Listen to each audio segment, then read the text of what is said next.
Selamat datang di channel saya, Kansa C. Oleh karenanya maka Pak Menteri afirmasi menjadi sangat penting. THK 2, tenaga-tenaga honorer yang sudah lama mengabdi dan sudah berumur itu 80% matang. Sekitar kinerja, integritas. Nah, saya ingin keluar dulu dari stakeholder kita, di mana kalau kita lihat di dunia swasta kira-kira begitu ya. 400 orang yang hampir memegang GDP dunia itu di tangan 400 orang yang hanya 10% dari penduduk dunia kira-kira. Di antara 400 itu cuma 10 orang yang memegang 90% dari GDP itu. Dan ternyata setelah dipelajari mereka ini putus sekolah. Putus sekolah di perguruan tinggi. Ini artinya apa? Akademis dan nilai-nilai itu bukan berarti tidak berarti. Tapi ternyata ada dua hal penting yang kira-kira berpengaruh ke 20 orang itu yang putus sekolah. Ternyata mereka ini matang secara kejiwaan, matang secara psikologi.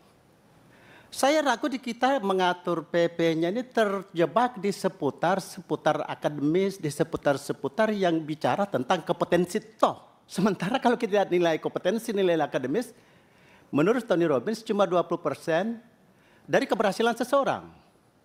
Oleh karenanya maka saya ingin mengatakan bahwa nilai pendidikan, nilai akademis tidak penting sama pentingnya dengan nilai tidak akademis. Oleh karenanya maka menurut saya, Pak Menteri, PP ini harus kita hati-hati, jangan sampai terjebak kepada nilai-nilai akademis, nilai-nilai indeks prestasi. Kompetensi itu tinggi, sementara nilai-nilai non-kompetensi yang menentukan 80% kinerja di dalam dunia birokrasi dan integritas. Ini kita lupakan, ini yang saya maksud. Jadi tolong direnungkan betul-betul ini, sehingga kita tidak terjebak pada soal-soal hanya pada otak, sementara nurani yang bicara landasan etik, kita bicara kedisiplinan yang 80% menentukan. Ini kita lupakan di dalam PP ini.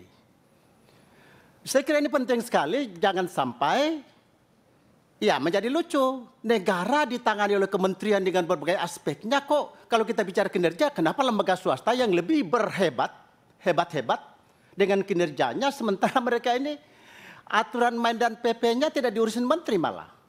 Menteri Tenaga Kerja hanya mengurusin kriteria tata kerja dan seterusnya, tidak mengatur bagaimana tenaga kerja di dalam sistem swasta itu tidak diatur secara detail. Kita ditanya oleh menteri loh ini.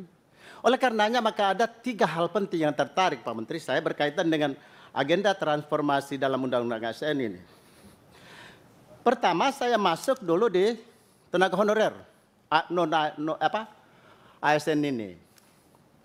Kalau apa yang saya katakan ini benar, maka sebetulnya tenaga-tenaga honorer secara emosional 80% matang dibandingkan dengan orang yang baru masuk. Oleh karenanya maka tolong di dalam rekrutmennya perhatikan 80% itu yang matang. Karena bagi saya seorang pejabat kalau disuruh pendampingnya Anda orang-orang pintar, saya lebih memilih bukan di samping pintar tetapi dia mau bekerja sama. Dan itu tidak bisa diukur dengan tes-tes yang kita sajikan nanti di dalam tes. Kemampuan kerjasama, kematangan emosional sulit sekali dijawab di situ dan susah sekali diakomodir. Oleh karenanya maka Pak Menteri afirmasi menjadi sangat penting.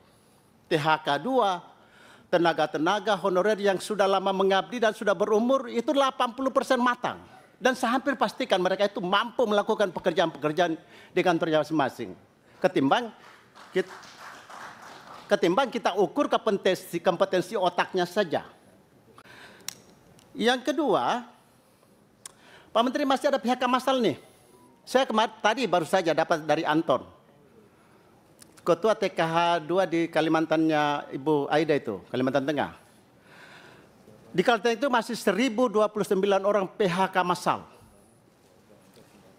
Ini masih terjadi Pak. Dan saya kemarin juga waktu reses di Sulawesi Tenggara masih ada pejabat selevel sekjen, sekretaris sebuah kelembagaan bertanya, loh, apakah kami sudah PHK-kan orang? Kenapa Anda PHK-kan? Ya surat masih Menteri Cahyo dulu. Jadi bagaimana penjelasannya ke bawah ini? Ya, di Solok 719 orang, PHK massal ini Pak. Kemudian di Maluku masih 900 orang. Di Kota Waringin Timur masih 118 orang. Kalau berbicara di Buru, di Sulawesi Tenggara banyak sekali PHK massal ini. Ini rawan ini. Jadi Pak Menteri tolong dikoordinasikan dengan Mendagri supaya diturunkan informasi ini ke seluruh pemerintah daerah terutama. Kedua Pak, ini SLTA juga kasihan ini. Banyak mengabdi SLTA tapi dalam Anjap dan Anjap dan BK apa saja itu? Analisa beban kerja itu ABK. Mereka ini nggak pernah dihitung. Sementara menurut saya mereka ini yang mengerjakan barang-barang yang tidak bisa dikerjakan oleh orang-orang hebat. Di kantor masih banyak Pak. Jangan sama dengan Eropa. Eropa kan sudah semuanya serba otomatis. Kita ini Pak banyak pekerjaan kasar yang hanya bisa ditangani lulusan SLTA Pak. Tolong dibuka formasi SLTA. Karena ini masih banyak orang-orang sudah menua ini SLTA. Ini banyak sekali begitu masuk formasi mereka ditinggal. Yang dibicara hanya yang S1 dan seterusnya dan seterusnya. Kemudian tolong juga kementerian seperti saya bukan karena apa, Andri itu bagus. Karena dia mencoba membuat latihan-latihan yang memberikan sertifikasi kepada calon-calon ASN ini untuk sebagai prasyarat untuk masuk. Tolong dihimbau LAN juga, tolong dihimbau juga lembaga-lembaganya Pak Menteri untuk mengadakan latihan-latihan ini supaya orang-orang yang tidak punya kesempatan terbuka untuk terdaftar di P3K ini. Yang kedua saya ingin masuk di reformasi pengelolaan kinerja dan kesejahteraan ASN ini. Pak Menteri saya kira sudah saatnya, coba dipikirkan sekarang, kenaikan tunjangan kepada seluruh ASN yang berkaitan dengan inflasi. Ini sudah terlalu lama ini tidak pernah dipikir ini. Hanya kenaikan kesejahteraan ASN itu berdasarkan kepada rutinitas itu. Bahkan menurut saya banyak ASN sekarang di bawah UMR. Coba dipelajari Pak Menteri. Banyak sekali ASN di Indonesia sekarang di bawah UMR. Terus kita tuntut kinerja mereka harus hebat. Tidak boleh ada korupsi, tidak boleh ada apa. Sementara kesejahteraannya menurut saya di zaman Orde Baru dulu tiba-tiba tepuk tangan pada saat rapat-rapat pada saat 17 Agustus itu sidang umum DPR MPR itu tepuk tangan seluruh ASN Indonesia karena ada kenaikan gaji berdasarkan pada inflasi. Ya tentu di zaman sekarang juga terjadi, tetapi tidak terlalu ditunggu-tunggu oleh pegawai ASN karena tidak menjadi agenda yang begitu penting. Sementara mereka ini, birokrasi ini kan mesin menggerakkan negara ini.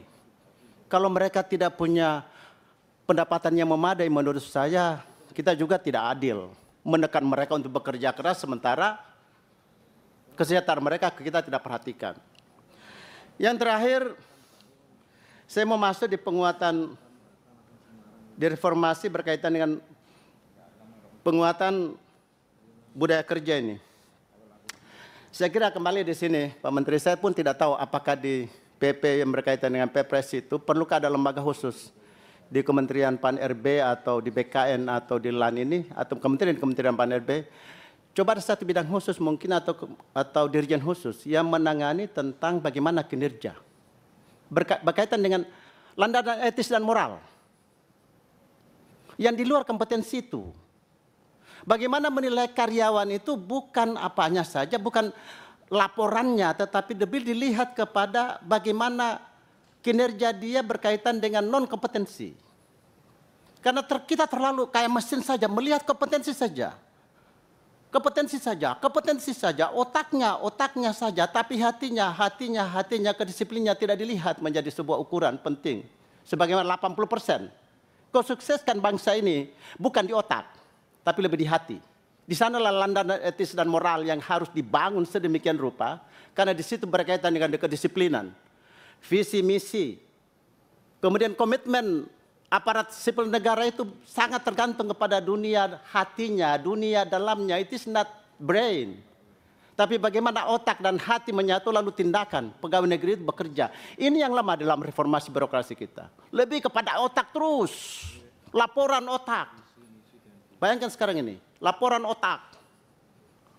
Masalah kinerja dan landasan etik, again, tidak menjadi ukuran yang tidak bisa dikuantifikasi barang ini. Saya kira saatnya di dalam PP yang kita bangun ini, Pak Menteri, tolong dikonkretkan barang ini. Sebab kalau tidak, ini berkaitan dengan taruhan bangsa ke depan. Bagaimana bangsa ini utuh dalam konteks bagaimana kinerja mesin birokrasinya berjalan secara baik. Segitu Pak Menteri, mungkin bagian daripada karena saya berbahagia hari ini ikut serta di dalam penyusunan PP. Walaupun undang-undangnya hebat, kalau PP-nya tidak rinci barang ini, maka hampir saja kita membuat undang-undang yang begitu penyelesaiannya di lapangan tidak bisa terukur. Indikatornya akhirnya tidak terindikatorkan lagi. Terima kasih. Assalamualaikum warahmatullahi wabarakatuh. Waalaikumsalam warahmatullahi wabarakatuh.